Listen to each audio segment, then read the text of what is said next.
So this is a walkthrough of the FRQ Part B, where you had to derive an equation for the total energy dissipated. This is one of the more challenging problems that we're going to see, where you don't have an easy way to represent the amount of the force of friction. You've got to do a little bit of work to get there. Well, the energy of friction, I think, can be thought of as the work done by friction, which would be the integral of the force of friction with respect to the changing position. Whatever answer we get out of that, the work done by friction is going to tell us how much energy has been taken out of the system. And that makes sense. Maybe there's 100 newtons, maybe there's 50 newtons. However many newtons friction does work over that distance, that's energy that no longer is in the system, that's been dissipated into heat and the surrounding surfaces and environment.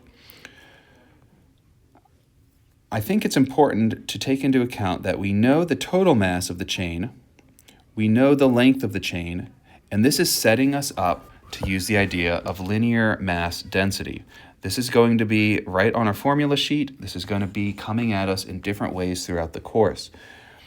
And if we know the linear mass density and we know the linear distance, multiplying those two will give us the mass at a given position. So if we take the mass of the chain and we take the length of the chain, and we're going to have to multiply it by some value in here that tells us how much x we have. Well, what I did down here is if I said, okay, if they define over here as 0, and if we define over here as the length of the chain, and if I just said over here was 5, and if over here was 0, well, I could basically just have 5 minus x tells me how much of the chain I have left. Here I would have half the chain left. Here I would have a quarter of the chain left. The way they do it, it's a little bit kind of odd looking, since they have x naught over there on the left and they have x equals 0 on the right. But let's not let that give us a hard time. If I set it up like this, that'll tell me how much of the chain I have left on the ground. And if I multiply it by the linear mass density, it'll tell me how much mass I have.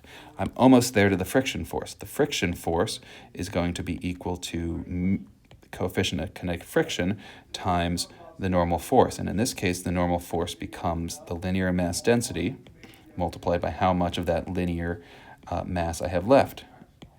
And I'm set up nicely. So now I can substitute this in up here, except for one thing. I forgot one thing, and that's I forgot the idea of that here. I have mass, I have kilograms, but I forgot my gravity. I need to convert that into the force.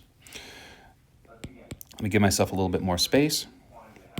So now I'm going to have the integral of mu k mc over LC and my difference in x position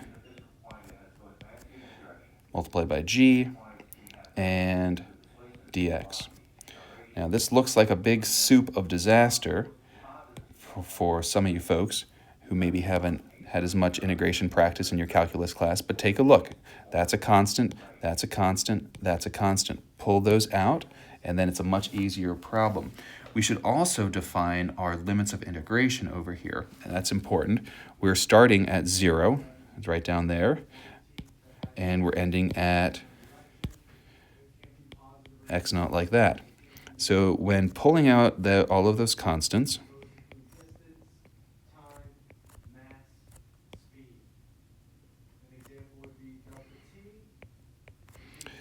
and we would just be evaluating the difference of those values.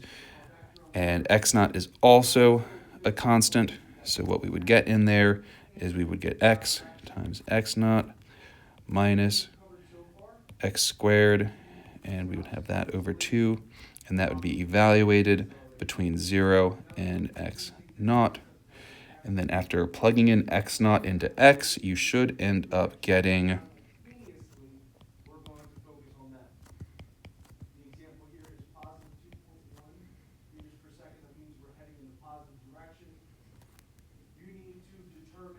I should not have had G up there.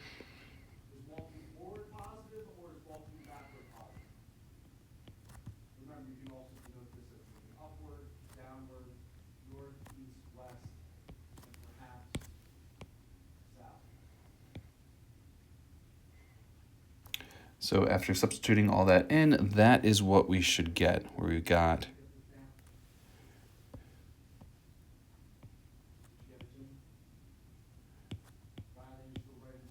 okay? From there, you should be able to answer how much energy was taken out of the system, if that's the work that was done by friction. The energy taken out of the system would just be that, so the change in energy would be equal to, it's not going to gain more energy because of friction, it's going to lose that energy, and it's just going to be, you just copy that down again. So the hardest part in this problem that I could foresee